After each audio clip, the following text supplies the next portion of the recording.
اس عمل کی سب سے ضروری شرط، کسی بھی عمل کی ضروری شرط 5 وقت نماز پابندی کے ساتھ، اس کے بعد کوئی بھی وظیفہ شیطان الرجیم بسم اللہ الرحمن الرحیم۔ السلام علیکم ورحمۃ اللہ وبرکاتہ۔ دوستو، پیش خدمت ہے غربت کے اندھیرے دور کر دینے والا سورہ کوثر کا ایک پاورفل وظیفہ۔ سورہ کوثر کے بہت سارے وظائف آپ کو دولت کے بارے میں بتائے، تھوڑے سے لینتھی ہوتے ہیں، کچھ محنت کا کام ہوتا ہے تو میرے کئی دوست گھبرا جاتے ہیں۔ یہ عمل زیادہ مشکل نہیں ہے، اس کو آپ اگر شروع کریں گے تو آپ اس کو 40 دن کر لیں ریگولر، اور اس ترتیب سے جیسے میں آپ کو بتلا رہا ہوں ایسے آپ نے پڑھنا ہے۔ فجر کی نماز کے بعد سب سے پہلے جب فجر کی نماز آپ پڑھ لیں تو آپ 21 مرتبہ سورہ کوثر پڑھیں۔ پہلے 3 بار درود ابراہیمی پڑھ لیں، 21 بار سورہ کوثر پڑھیں۔ اس کے بعد آپ نے اللہ تعالیٰ کے اسم ہے یا غنیو، اس کو 41 ٹائمز پڑھیں، یا وہابو اس کو 41 ٹائمز پڑھیں، یا فتاحو اس کو 41 ٹائمز پڑھیں، اور یا رزاقو اس کو 41 ٹائمز پڑھیں۔ بس اس کے بعد 3 بار درود ابراہیمی آخر میں پڑھ لیں، اور 40 دن یہ عمل جو ہے وہ آپ سٹریٹ اوے کریں تو انشاءاللہ غربت کے اندھیرے دور ہوں گے، اور اللہ کے فضل و کرم سے خوشحالی کے راستے کھل جائیں گے۔ تو یہ عمل آج آپ کے ساتھ شیئر کرنا تھا۔ آئی ہوپ کہ آپ کو بہت آسان بھی لگا ہوگا اور پسند بھی آیا ہوگا۔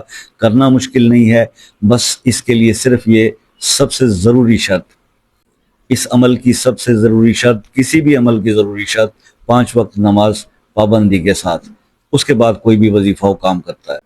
تو بات صرف اتنی ہے کہ لوگ بیسک جو فرائض اللہ تعالیٰ کی طرف سے ہم پر ہیں اس کے اندر کوتاہی کر کے یہ سمجھ لیتے ہیں، یا ان کو یہ بتا دیا جاتا ہے شاید کہ آپ بس وظیفہ کرو گے آپ کا کام ہو جائے گا۔ نہیں بھائی، نہیں۔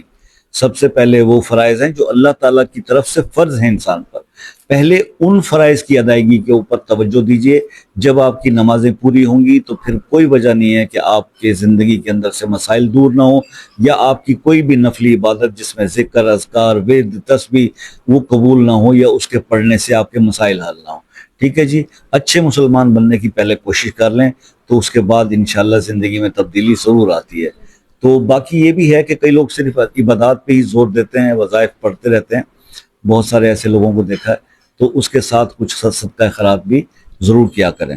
تو یہ عمل آپ کو بتا دیا، اس کے بارے میں کچھ پوچھنا ہو تو رات 9 سے 11 تک آپ مجھ سے رابطہ کر سکتے ہیں واٹس ایپ پر، اور کال پہ آنا چاہیں تو ایک کمنٹ ڈال کے کال کا ٹائم دے لیں، چاہے آپ کسی بھی کنٹری سے ہوں، اس سے ہوتا ہے کہ کال آسانی سے ہو جاتی ہے۔ چارجز کوئی نہیں ہے بھائی، اور اگر کسی ایسے مسئلے میں پھنس گئے ہیں آپ جو حل ہو نہیں پا رہا بہت سارے وظائف یا عملیات کر کے، تو اس کے لیے آپ وہ مسئلہ اپنے نام کے ساتھ ویڈیو کے کمنٹ سیکشن میں لکھ دیجئے، اس کو خصوصی دعاؤں میں شامل کریں گے انشاءاللہ۔ اللہ کے حکم سے اللہ پاک اس پہ کرم فرمائیں گے۔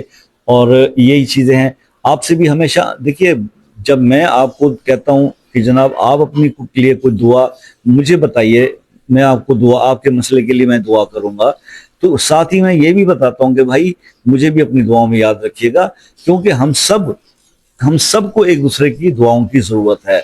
ٹھیک ہے جی، تو اللہ تعالیٰ رحم فرمائے گا، اور اللہ ہی رحم کرنے والا بھائی، اللہ کے سوا کوئی بھی آپ کا کوئی پرابلم سالو نہیں کر سکتا، یہ یقین رکھیے۔ اگر آپ ایسا سمجھتے ہو کہ کسی اور کہ آپ اپنے کام کے لیے کسی اور کے آگے ہاتھ پھیلاتے ہو، ریکویسٹ کرتے ہو، تو آپ شرک کر رہے ہو۔ ٹھیک ہے، تو اللہ سے رجوع کریں، اللہ سب کا مالک ہے۔ اجازت دیجئے، زندگی رہی تو نیکسٹ کسی ویڈیو میں آپ سے ملاقات ہوگی، تب تک کے لیے اللہ حافظ۔